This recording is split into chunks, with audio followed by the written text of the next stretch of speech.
ഇന്ന് നമുക്ക് ദേശീയ സമരകാലത്തെ പ്രധാന പത്രങ്ങളും അവയ്ക്ക് നേതൃത്വം നൽകിയവരെയും നോക്കാം. ഹിന്ദു സ്വദേശി മിത്രം ജി സുബ്രഹ്മണ്യയ്യരാണ് നേതൃത്വം നൽകിയത്.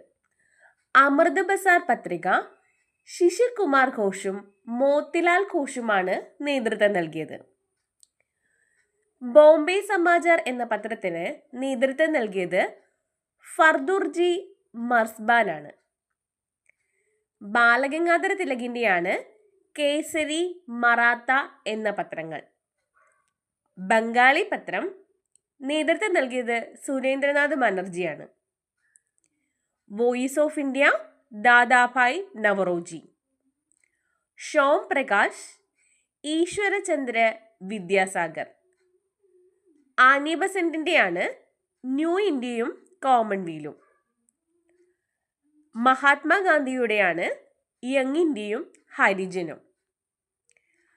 അൽ ഹിലാൽ മൗലാന അബ്ദുൽ കലാം ആസാദ്. വന്ദേ മാതരം ലാലാ ലജ്പത് റായ്. നേഷൻ ഗോപാലകൃഷ്ണ ഗോഖലെ.